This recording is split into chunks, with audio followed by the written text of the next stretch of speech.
Welcome back, Cluckheads. What is the? We need the.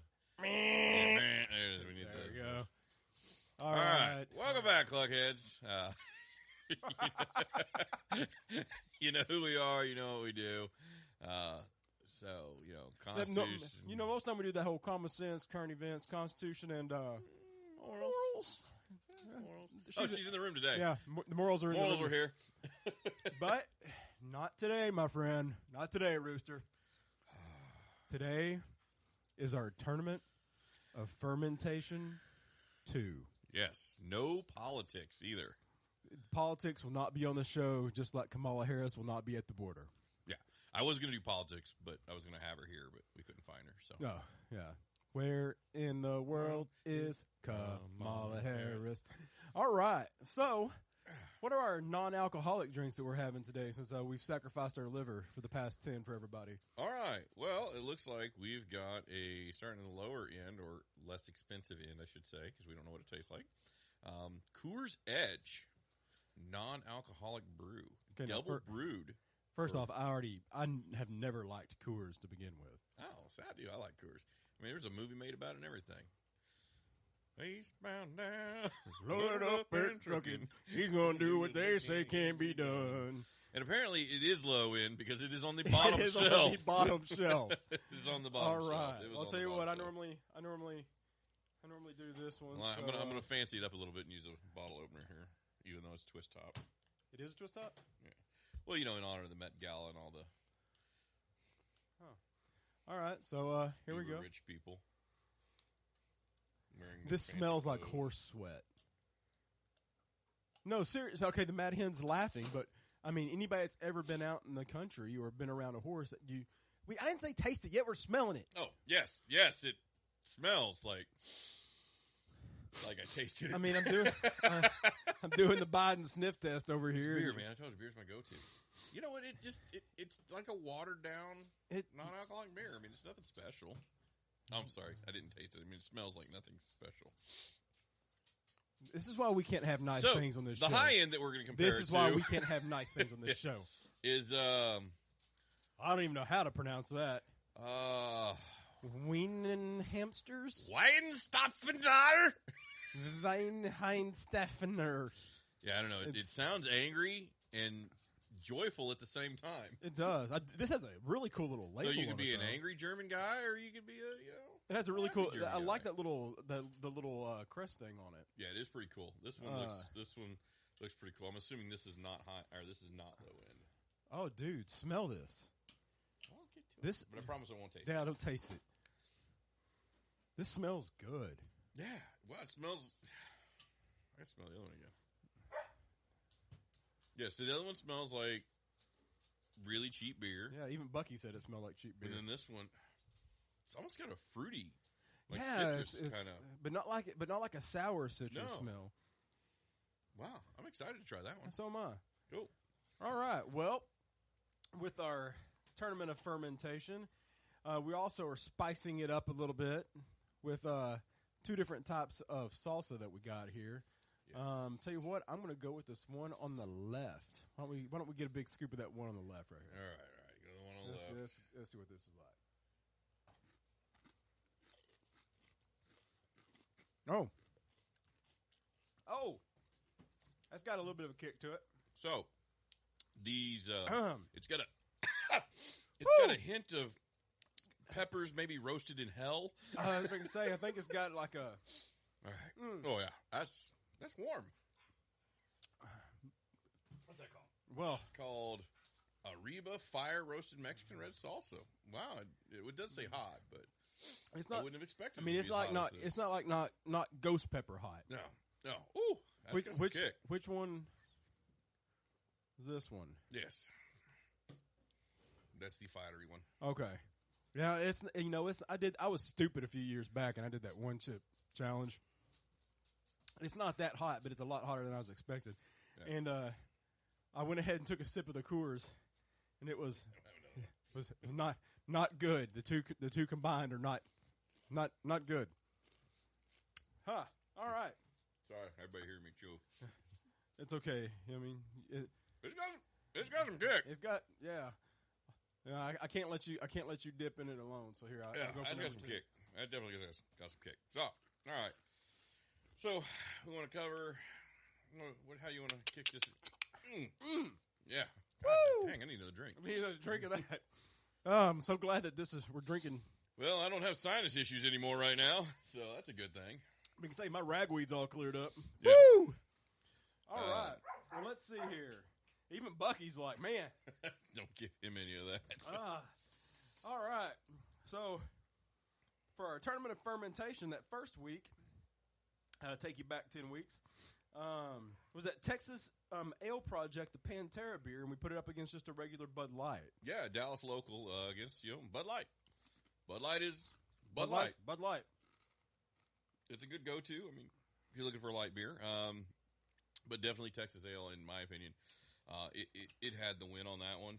I mean, So, I mean, it was clearly ahead on that one. So, kudos to a local Dallas brewer on that one. And I love the artwork on that Texas Pantera. Yeah, beer. the diamond steel on yeah, there. Yeah, how it looked like the Reinventing the Steel album and all that. Yeah, so that was pretty cool. But I mean, it's a local beer. So typically, your local craft beers are usually a little bit better than your big, round, everyday run of the mill kind of. But one of the things that we've also noticed going craft beer to craft beer is that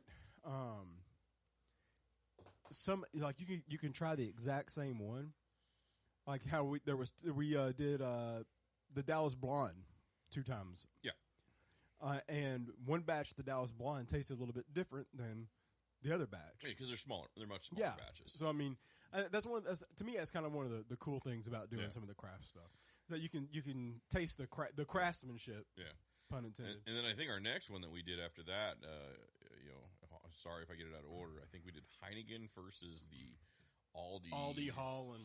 Holland. It's from Holland. Well, neither one of us really liked Heineken to begin with. No, that's a weird one right there. I mean, it was definitely, so my hat off goes to Aldi with Holland on that one. I think they did a better Heineken than Heineken did. So I don't know if we just really had weird. like an old batch of Heineken or what was going on, but it was. But no, Holland was smoother. You said it from the very beginning. Is that they both kind of just had like a weird skunk taste on the back end. Yeah, they both seemed like they might be kind of older batches, but I mean, Holland was at least a little bit smoother and smelled a little bit nicer in the end. So it went down really easy. So I could see finish off 6-pack of that pretty quick. Plus, you save a few bucks.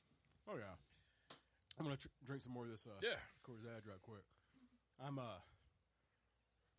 starting to sweat over here from that hot salsa. It's a little warm.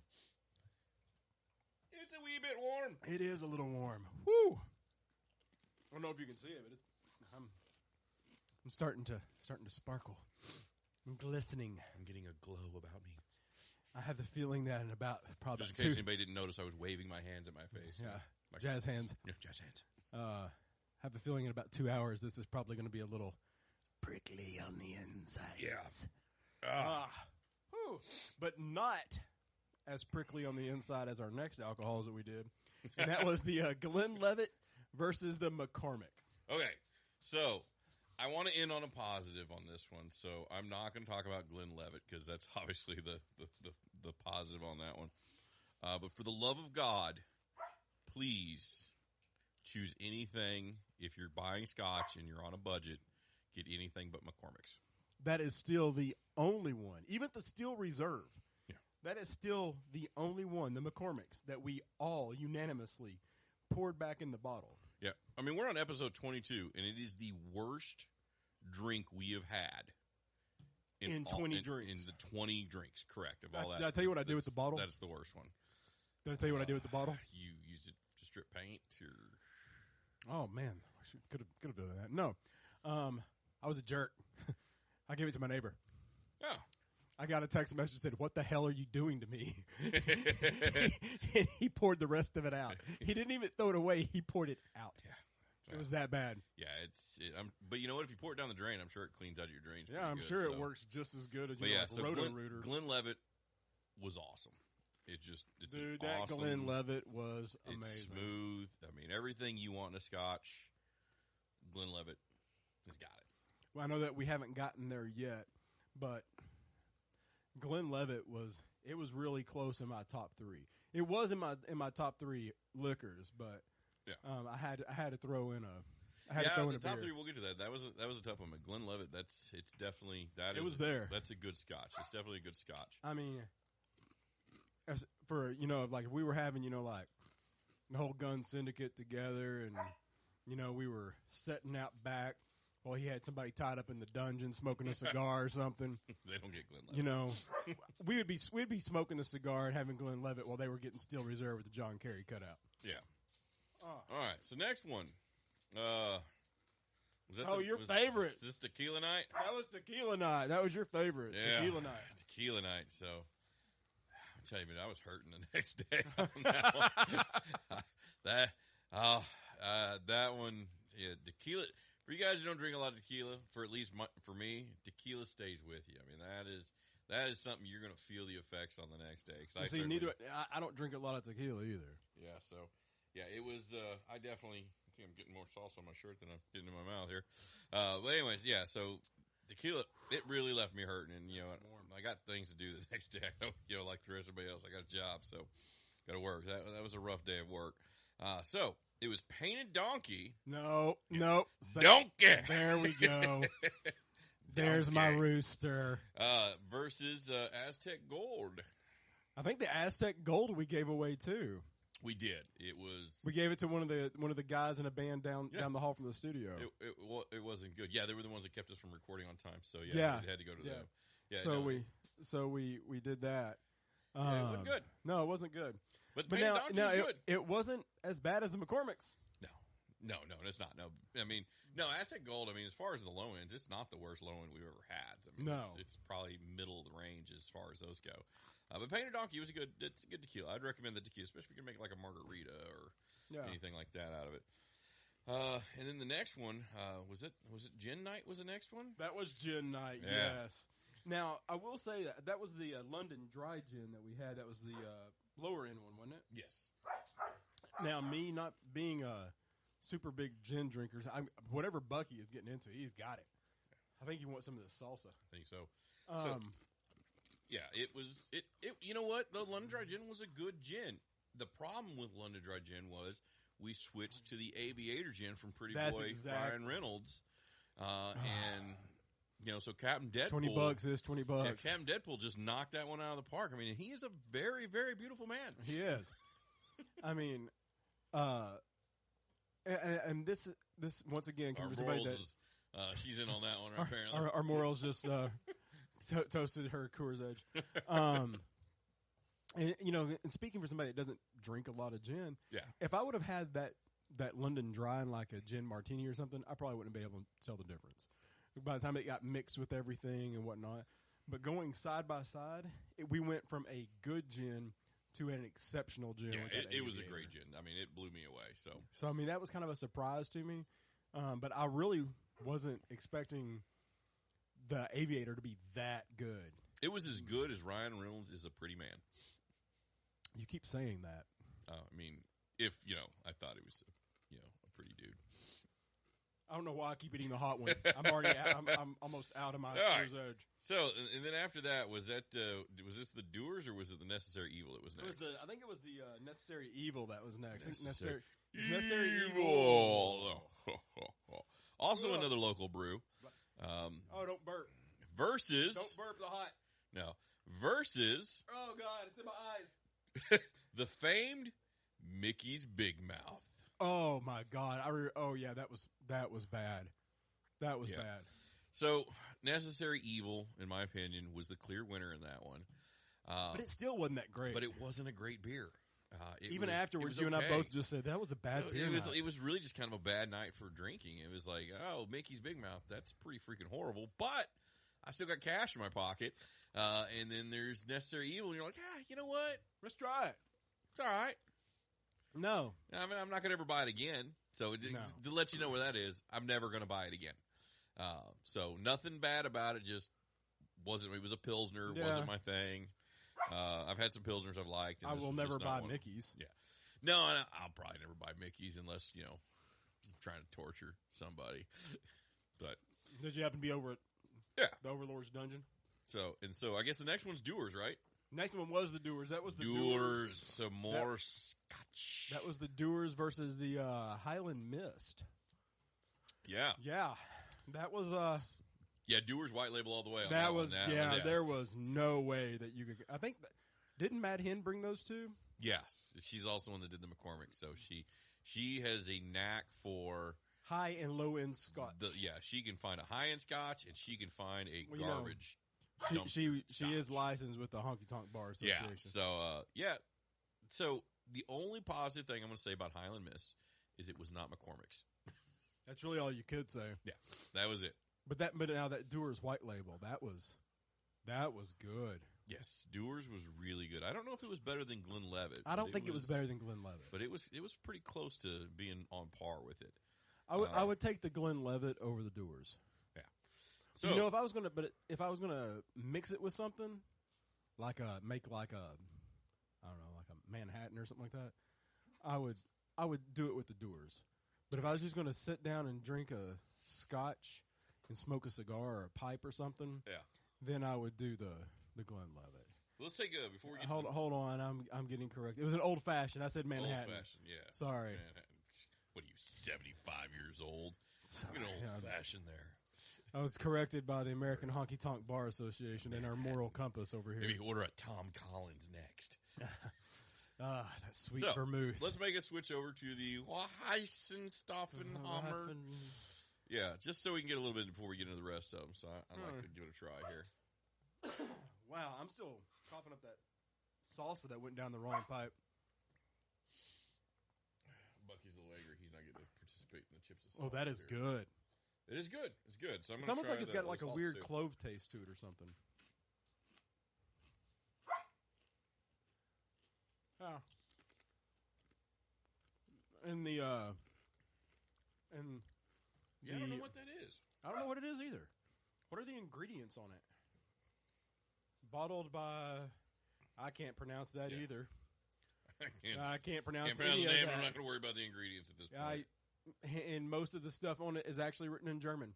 So we used the analogy before. So Coors Edge, if you're doing non-alcohol, would be like a ballpark beer. It's that really cheap kind of flat beer. But you and I have had the Heineken 0.0s, and I would take the Heineken 0.0 over that Coors Edge. Absolutely. But this one's good. This is its own category, man. This is up there. I kind of want to get a pint glass and pour it in this there. This one right here, you like. wouldn't even know it was non-alcoholic, except after you got like the 8th one and you realize you don't have a buzz. Yeah.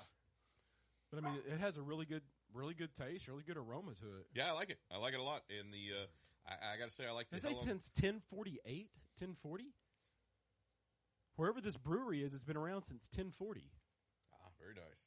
So they obviously know what they're doing. Yes, it's Bavarian. It's Bavarian. We were just corrected by the Bavarian Honky Tonk Bar Association. Is this Clint's Hell on the Red, or is it just Hell? No, it's just Hell on the Red. Hell on the Red. So it's the hot party dip, and you know what? It's not nearly as hot as the. It is not nearly as hot. The other ones. I mean, it's really good. I mean, but it's got a good flavor. It actually tastes sweeter than the other one. It's like a good heat versus Satan's taint. Yeah. Well, sorry, not mean to crunch right my microphone. reaction to Satan's taint, huh? Okay, fine. But bigger question is, how do you know what Satan's taint tastes like? When did you go on a date with Nancy Pelosi? No politics, but remember. Sorry. If you ever think you're having a bad day, just remember. Somebody's married to Hillary Clinton. There's some bastard out there named... me! I was going to say, no, there's some bastard named Mr. Pelosi. There's that too. All right. It is clove. She's looked it up. It's clove. Wow, your palate right on the money. I have refined palate, Rooster. You must not have that Corona or Rona or I don't have the Rona. I just got the ragweed. All right. So, where are we at? We're moving on to the next one, which I believe is... Oh, that was the sake. It is. It's a sake. Yeah. Soaring Cloud versus... I'm going to try it. Jumanji. Jumi Junju. Jumanji. Or we called it Jumanji. Yes. We know one translates into Soaring Cloud, and that was my favorite. So that one... Soaring Cloud was my favorite. But you know what? The sake reminded me of the meads. They were neither one of us had really tried them. Yeah. and they were a very pleasant surprise. And that $9 bottle was actually really good, the Jumanji. Mm-hmm. In fact, I would probably say it was one of the better low ends that we tried this go around. It just, whenever you were going back and forth to the Soaring Cloud just had a little bit of a better, Yeah, I mean, it was a tough more one. refined One was taste. really good. One was exceptionally good. Yeah. The Soaring Cloud is exceptionally good. So, for people who are sake drinkers, we absolutely recommend both of these. But spend the extra bucks, get the Soaring Cloud, and it's well worth your time. Well worth your time. But if you only have a few bucks, get the Jumanji one. So, yeah, and it comes with a board game. So the next one, I think I wrote them down in the wrong order, but I think I got it in the right order, was Raw Original versus Lone Star. It was our night of Texas dual beers. Yeah, the DFW beer, the Fort Worth beer. Both out of Fort Worth, yeah. Yeah. We got because a lot of people don't realize Lone Star is brewed right here in Fort Worth as well, and so is for the next go around, we need to find another Fort Worth beer and Yingling, especially since now that it's here. Now that it's here, we need to do that. In fact, we need to do that like before we start getting into all the October beers. Yeah, we'll definitely have to get that before we start getting this place pumpkin spiced up with some yoga pants and Uggs. So, my money's on the Raw Original. It was a better beer than Lone Star. yeah. But again, absolutely. I know we had mixed differences on it. I don't find Lone Star that bad of a beer when you only have a few bucks. That's because you're a bad person sometimes. Like I said, not everybody's got $10, Madman. Everybody's got $10, Rooster. I mean, $7, you get 6 tall boys. It's a heck of a deal. You had to wait till I had a chip in my mouth. Absolutely, it's a heck of a deal. That's a heck of a deal, man. So, don't spruce it up there, Rooster. Yeah, so Raw's always been one of my favorite beers. I've never had the original, which is weird. Yeah, that was my first time having the original. I've always had had the blondes. I've had the Adios Panelones. I love the red. Yeah, the red's my favorite. The red of theirs is my favorite. That's my favorite, and that one will be coming Matt Hen and I one time we had some of the Ugly Pug of theirs. Ugly Pugs are, and that was beer. Ugly Pug is for a dark beer. That thing was great. It was almost like it was a coffee stout or something, or a porter. But I think it's a stout. A stout. But we need to throw an Ugly Pug in next time too. Yeah, we'll have to do dark beer. Maybe we'll do Guinness versus Ugly Pug or something like that. We'll do something. We'll do something. We'll figure it out. We'll go freaky with it. Speaking of getting freaky with it, Kentucky Tavern whiskey. Oh my God! Versus my go-to whiskey, which is Tin Cup whiskey.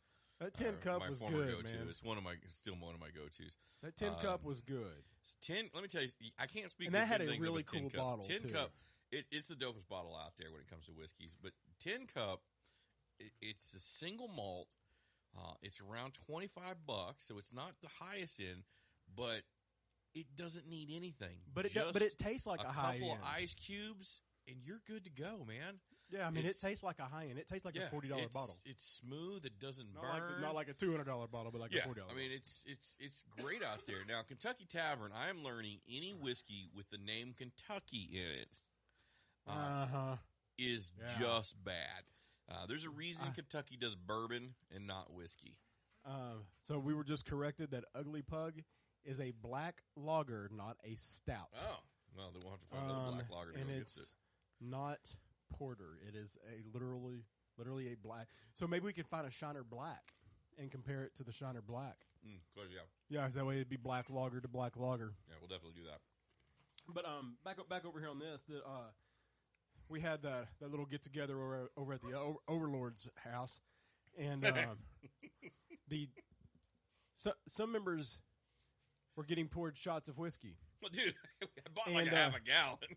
Well, that's because it only came in a half a gallon. That was the cheapest way to buy it.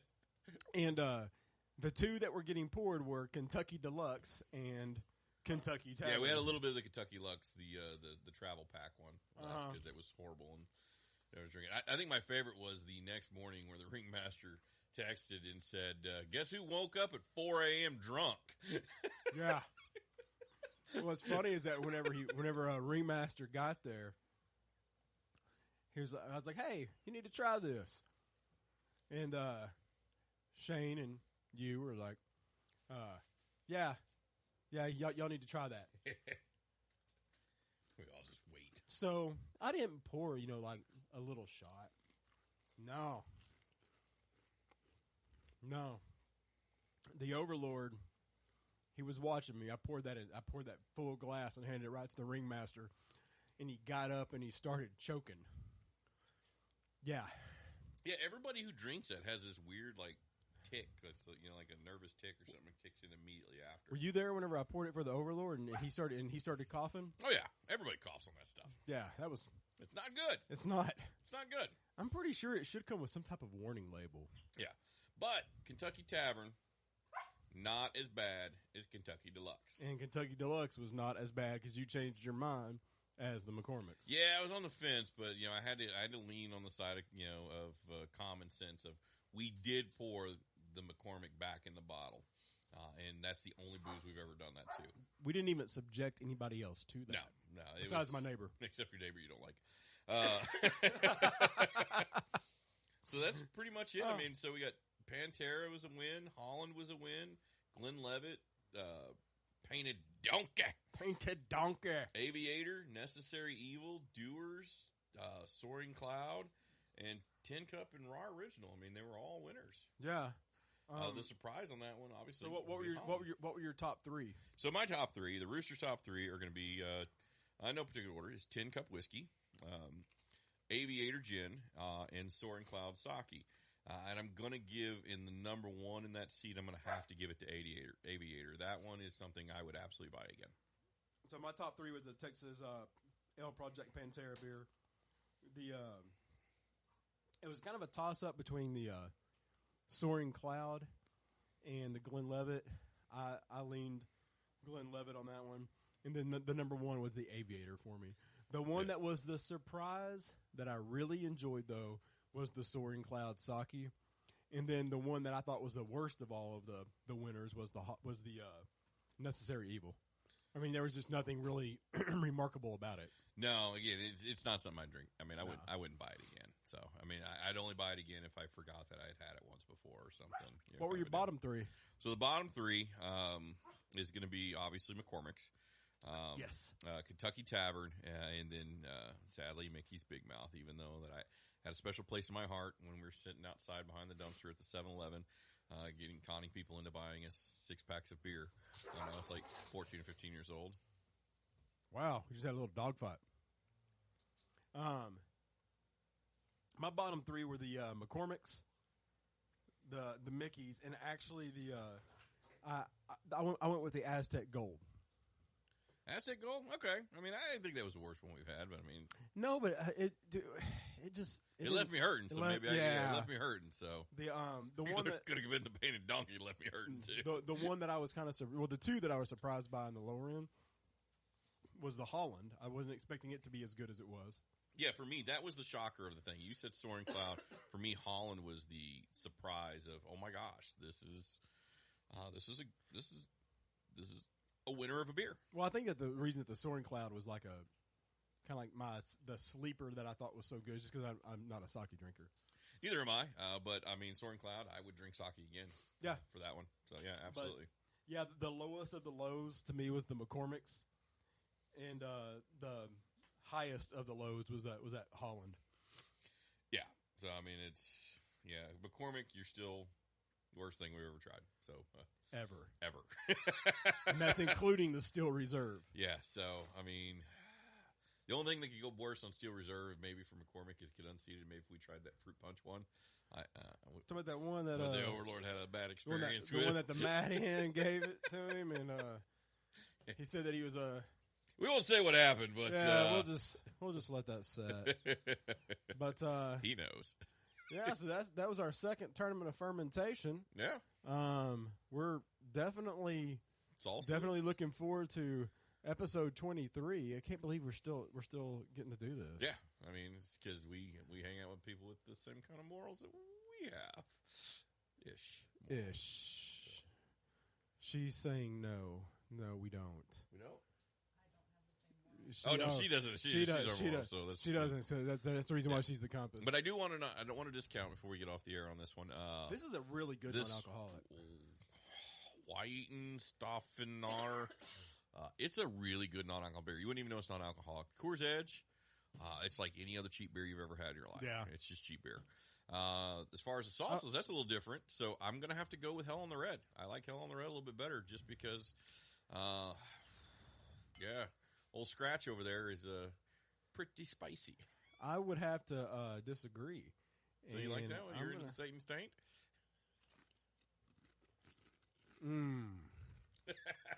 Oh, my God. The sulfur, the brimstone. Oh, I love it whenever Nancy wears that necklace. Whew, it's hot.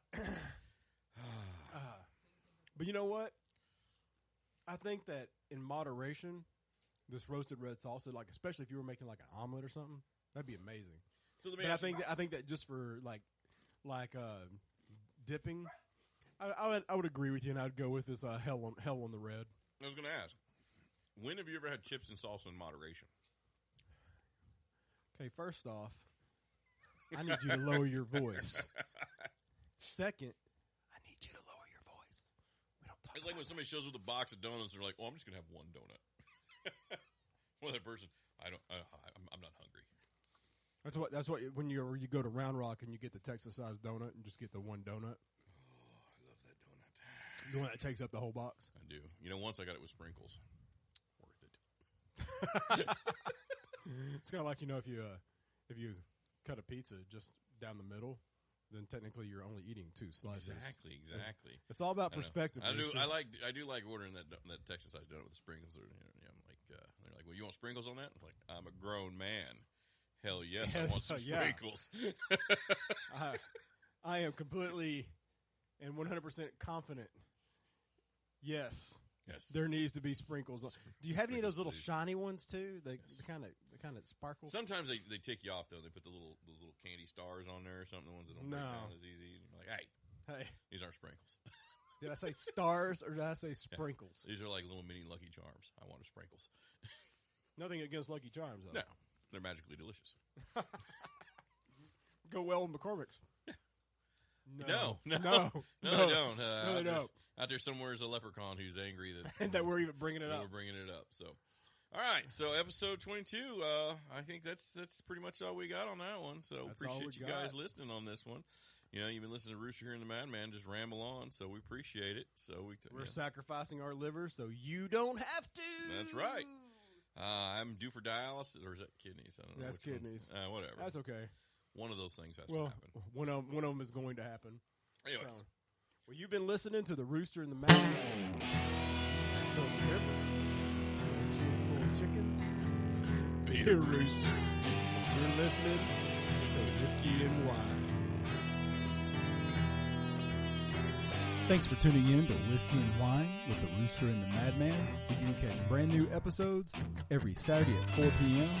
on Deep Dallas Radio on Locked and Loaded with DJ Shane Jones. Special thanks to our sponsor, GiftedChicken.com, home to all your beard, bath, and body care needs.